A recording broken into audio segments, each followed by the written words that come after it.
everyone. Thanks for tuning into Mom Squad. This is a show where we take your parenting questions to the experts and we get some answers. And today we are talking sunscreens. Hopefully you're getting a lot of time by the pool or outside at kids' baseball games. But how many times have you forgotten to put on sunscreen? Or maybe you remember to apply but somehow still get burned. So we are going to talk to a dermatologist about the best sunscreens, how to figure out which SPF is best for you, and we are going to bust some sunscreen myths in just a minute. But first, let me introduce my co-hosts. We have Danielle Wiggins and Jenny Jordan joining us here, and both moms and both summer babies. We love the outside weather.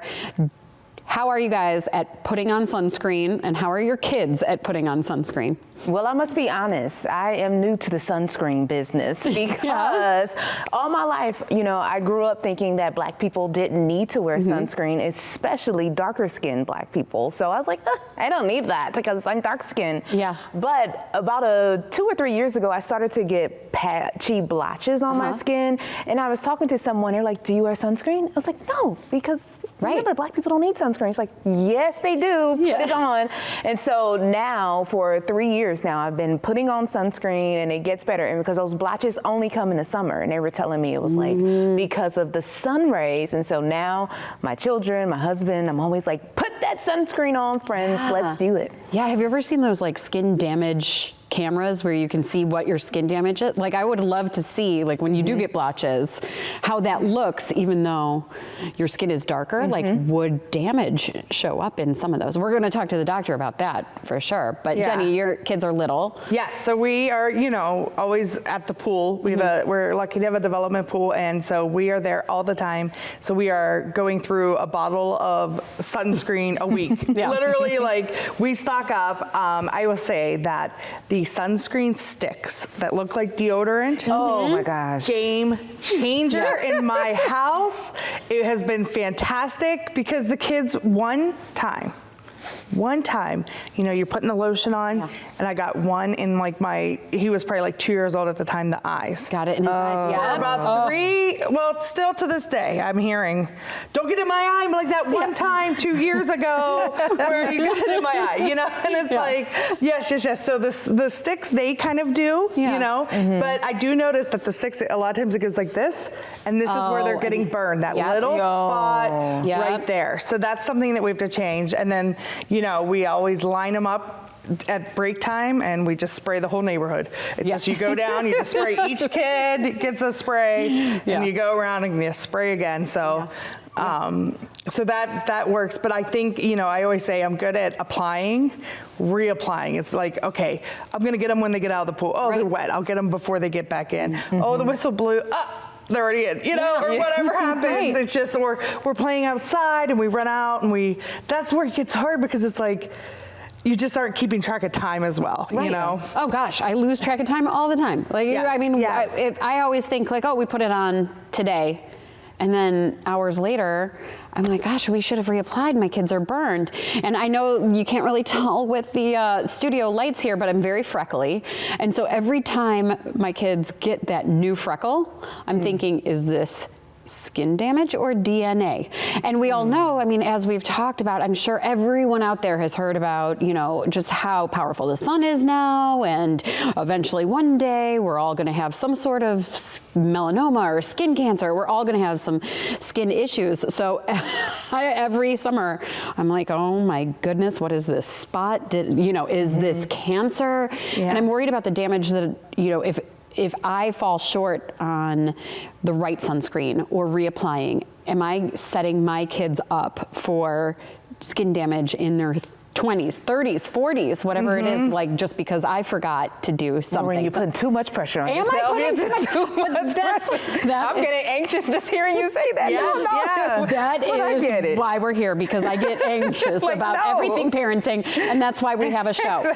But no, but I mean, I think it's so important, even vanity-wise, we don't want our skin to age. You know, we're doing all these, we're putting on all sorts of expensive lotions, but then if you're like me, you run out the door store to just, I'm just going to pull weeds for a few minutes. Then an hour later, you're like, I'm sunburned. Yeah. So anyway, we're going to talk about all of this, but all of these questions, I talked to Dr. Cord Honda with University Hospitals about how to make sure that you're not doing major skin damage this summer. It truly is a habit. You know, like we get the summer days and I don't know, I'm sure I'm like a lot of people where we run out the door and go, I forgot sunscreen. With, you know, so the lack of sun exposure that we've had, and now that we're getting back into these sunnier days, do we approach applying sunscreen in a different way? Like, how do we start to make sure that we're starting out on the right foot? Definitely, I think, you know, summer's a great time. Everybody loves to be outside. There's so many great things to do out here in Cleveland in the summertime. So I think it is a different mindset. You know, in the wintertime, it's a little bit gray here and we didn't get a lot of sun. So when it comes time to summer, we want to make sure we protect our skin just to prevent skin cancers. We want to prevent premature aging of our skin, and we don't want to get sunburns. I mean, especially for kids, when they get a sunburn, you know, they're pretty miserable for a while. Yeah. It hurts when they shower. They might not be sleeping so well. So we want to definitely try to prevent those things. So it is definitely moving into the summer mindset of daily application of sunscreen. If you're going to be out every day, it's definitely on your facial sunscreen. But before you go out, you know you'll be outside, you want to take sun precaution measures, which include both avoiding the sun during the peak hours, which are between 10 in the morning and 2 in the afternoon, sun protective clothing, long sleeves, broader than hat, and then sunscreen as the final layer of defense. Yeah. An important one. We're going to go into what products in a second, but I want to get this out there. There are some people who think, well, let me get this base layer of sun exposure, you know, to kind of, so that I don't burn right away. And then I've had friends who maybe they're darker skinned or they tan more easily, who say, well, I don't even need sunscreen. Is that right? So how should we be approaching that? So the base tan that a lot of people like to get before summer comes, it actually does more damage to your skin than good. The amount of SPF protection you could get from base layer tan is about what's called an SPF of 2 or 4. So sunscreens have a rating of SPF. You know, you might see 15 or 30 or more than that on a bottle or of sunscreen that you see at the drugstore or your store. But what you could get from the sun naturally is only about SPF 2 or 4, which means that if it took 15 minutes for you to get a sunburn, with an SPF of 2, it might give you 30 minutes of protection before you get a sunburn. So not a whole lot of protection. You can get a lot more protection with sunscreens, and the damage you do to your skin by getting that base layer tan from the ultraviolet radiation that's required to get you that base tan is not good. So there are some people who don't necessarily need sunscreens, people with much darker skin type who never burn, but even those who can get burned, who tan easily, should be applying sunscreen so that they don't damage their skin. So darker skin, are they still susceptible to skin cancers and some of those other damages? Their risks are much, much lower, very low. Okay. Yeah. All right. So talking about sunscreens in particular, I know that as a parent, it's come up before amongst my friends groups where we're talking about, well, you know, maybe I'll try this more natural, you know, mineral sunscreen, or, you know, different types of products that don't have all the chemicals. Are those as effective? They are some of the most effective sunscreens. Wow. Okay. So when you look for sunscreen ingredients, you want to look for what are called the broad spectrum sunscreen ingredients. So 2 of them are mineral based. That's the titanium oxide and the zinc oxide. They do make your skin a little bit opaque. So some people don't like that, but usually kids below a certain age are not that aware of that appearance. But definitely the mineral based sunscreen are a great option for sun protection. Okay. And so I mean, I've also had friends say, well, those don't work at all and I burned. Is that an application error? That is probably an application error. So most people usually put about 50% of the amount of sunscreen that's required to get you the SPF rating. So the SPF rating that is on a bottle is based on applying a certain amount of the cream in a certain amount of area. So most people say will only put about half of what's required to get to the SPF. So most often it is an under application. So when you apply sunscreen, make sure you do it liberally and reapply Right, especially if you're in the water. I want to clarify too. So how much should I be putting in my hand? So it depends on how big your arms are. Yeah. But definitely when you put it on, you want to see a little bit of the sunscreen left, especially with the mineral-based ones. They should make your skin opaque. You should not be looking at your normal skin color. It should have a white tint to it. Okay, so then there are people who prefer, there's all types out there. Yes. Where and I've used all of them. I feel like we have a lotion at home, we have sprays at home, we have the stick that almost looks like a deodorant stick, but it's the sunscreen stick. Which ones would you say are the first that we should grab? I think whatever you're going to use. So I think whatever your family prefers, using any sunscreen is better than none. So whatever you prefer, I think is best. So if you have the spray and that's convenient for you, and that's what your kids will use, then I think that's fine. But if you're going to use it, I'd probably use the sprays outdoors, just because of the potential for inhalation. But for anything that you do, you just apply it liberally, and whatever will fit in your bag, and your kids will use. I think it's the most important thing. I'm going to put you on the spot with this one. You have 2 kids, so you're a dad. Yes. So what do you buy? We tend to use the mineral-based sunscreens because they provide a very good broad spectrum protection. And so we use the sticks for the face, and we use more of the creams and lotions for the rest of the body. What about SPF? Because, I tend to burn, so I always go higher SPF. But should we all be using certain SPFs, especially with the strength of the sun, how it is now? So generally, SPF 30 is going to give you a good benefit. Once you get above a certain amount of SPF, the marginal increase in return is low, so the amount of protection you get above SPF 30 is not as great as going from 15 to 30. So definitely at least an SPF 30 is what I'd recommend. Okay, so those 15s, those 5s, those aren't very... I would definitely, in the summertime, use something SPF 30 at least. I am guilty of this, where I don't reapply as often as I should. If we're going to set a timer, we're going to set our, Apple Watches or our phones to whatever, how often should we be reapplying, especially if kids and families are in and out of water? Yeah, so it depends. If you're sweating or if you're in and out of water, the pool, you're in the lake or a river, you want to apply probably every half hour if you're if you're sweating quite a bit or you're in a lot of water. If you're just hanging out in the beach chair, every 2 hours would be a good time frame. Okay, now let's talk about if we did make that mistake. We forgot our sunscreen, didn't reapply that much.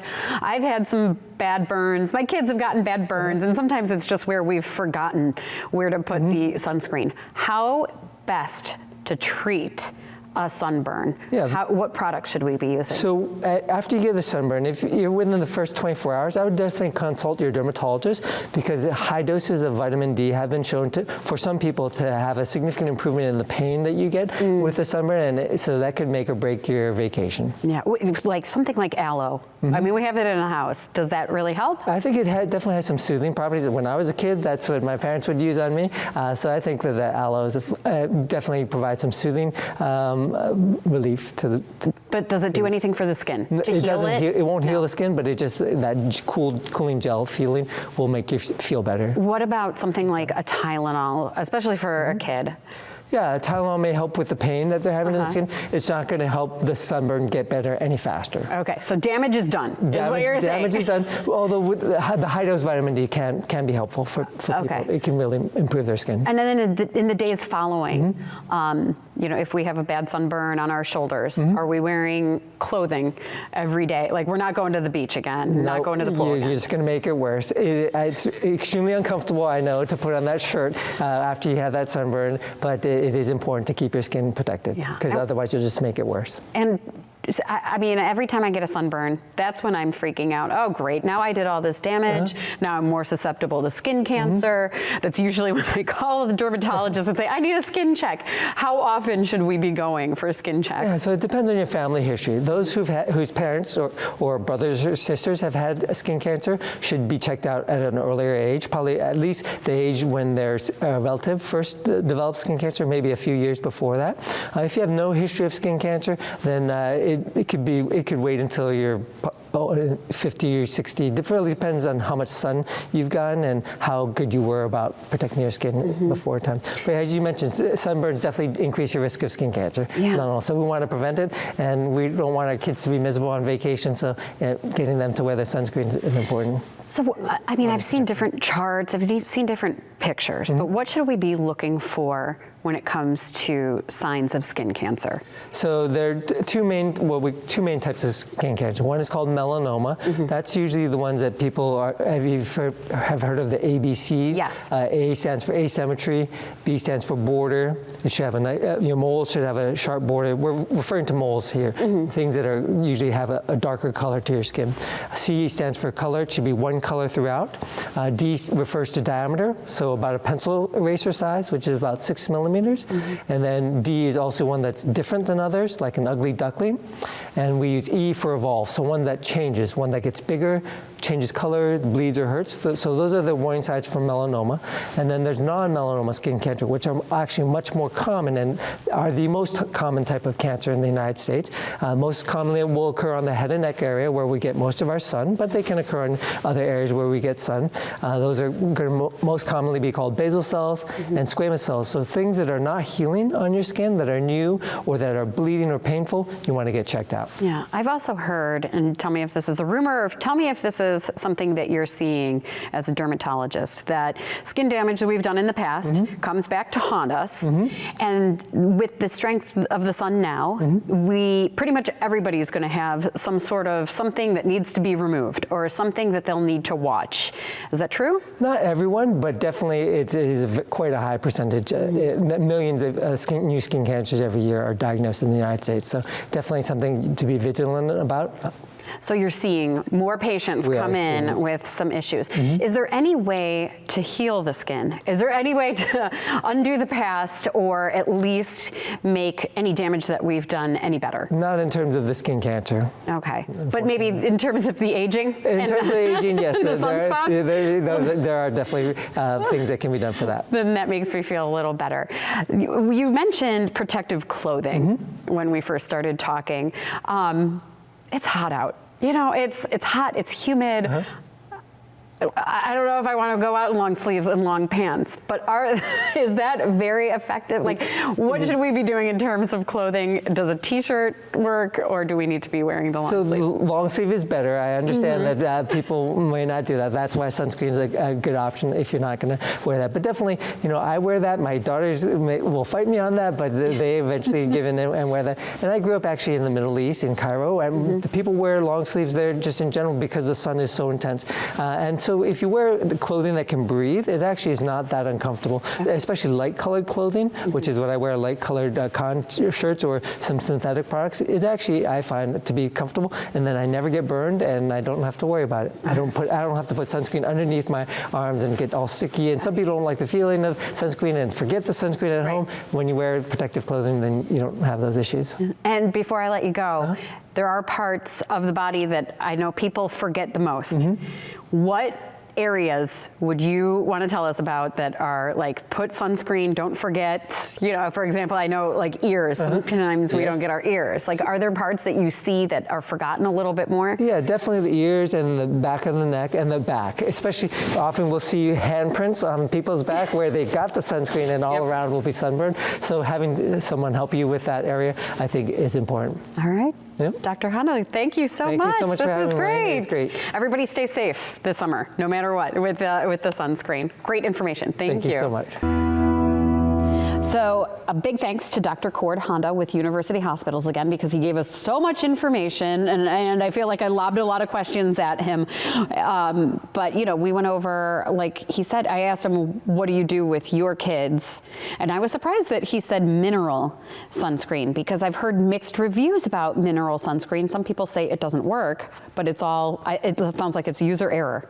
Well, and I think it's what he said, you have to put a lot of it on. And I know I've seen people at the pool where they're like walking, you know, and everyone's like, right, because they're like, they're almost like a bluish, whitish, and it's like opaque. But I mean, they're the smart ones for doing it the right way. I mean, you know, but it does definitely cause people to take a double take, I think. And I think that you kept asking him, about like, you know, aging and things, hoping that he would say, well, if you do this, then it will reverse aging. But he had no fountain of youth tips for us. And I was like, please, come on. Please, I got to reverse this clock.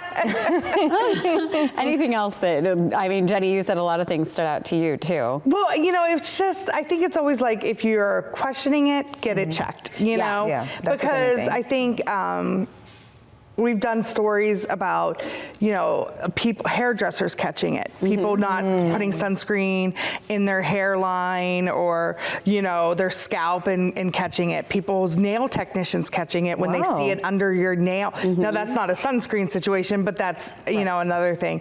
And so when you go to the dermatologist, just, you know, to make an appointment with a dermatologist. But I will say that at least around where the area I live in, it's hard to get a dermatologist appointment. It is. It's months out. It is. Right. Sometimes years out. And so a year out even. And so to make it early, and then you can start making your annual checks. And I just always think of this story. My friend had told me that she was like, well, my friend was a dermatologist, so I made an appointment with them. Well, just remember when you go, you get everything checked. Right. You don't want you might not want your friend checking every. A little too close for comfort. Depends on how close you are. Or you're going to be a lot closer afterwards. Oh gosh, you will be a lot. She was like, I did not know that. She was like, and it was sort of like my kids' friend's mom. So it wasn't like I was like ready to get, they were like, okay, just strip down. And she was like, what? Yeah. She was like, I just thought maybe she'd look at my back. Like I had one spot I wanted her to check. No. So you get all the way, so moms, you know, I mean, after having kids, we've been out there before. Right. That is true. But you got to think about that. And I asked Danielle earlier because, like before we started taping, because you were talking to me about now you wear sunscreen, but you are also a cancer warrior, breast cancer. I know that's different, but having been through those motions of having that scare, does that make you think about your skincare and protection a little bit differently? Like to never want to be in that position again? I think for me, it's, you know, when I started seeing the blotches on my skin, this was even before the breast cancer diagnosis. Thank goodness I'm out of that. Let's hope it never comes back. Right. But I have them in now, and that was just a reminder on my legs here because I had forgot, like, Danielle, you need to put on sunscreen. And so when it comes to cancer risk, then I did hear the doctor say that it's lower, a real low risk for people who are darker skinned. So honestly, no, I don't necessarily worry about it. It doesn't cause me anxiety, but I do know now I need to wear sunscreen. Right. And I think that it always depends on your family history and you know, how deep you get that tan, or maybe you don't. I mean, in my family, I feel like I got an early lesson in this because my grandpa was just so fair, like so fair. When his hair went white in his 20s, and he always had little pieces that he had to get removed, little cancer spots. And the doctor back then had told him, oh, that's because you got sunburned in your 20s. Oh, wow. Working outside. And he was always so careful about protecting, you know, wearing a hat. He'd always wear sunscreen later in life. And even now, my mom she just had a spot removed on her arm. And I mean, we were outside, we're at the pool, just like any family growing up. So, I mean, it's scary just because it's whatever damage you're doing now can present later. It's not immediate. So we really have to be overprotective of our skin. Well, and I think right now too, it's good because there's so many other products too that are out there. Now it's, you know, instead of tanning beds, you can do the self tanners, and there's other ways, tanning beds or getting out in the sun. There's other ways if you're looking for that glow. Yes, you know, we have to keep in mind. All right, ladies, let's go get some pool time. Yes, Thank you let's hit the pool. so much for sharing your thoughts, and we have so many fun things coming up on Mom Squad, which Danielle and Jenny will be a part of. So we want to thank you, our original squad here watching over streaming in your city, but we have much more coming up as we go throughout the summer. Stay tuned, please, and we will see you right back here next time on Mom Squad.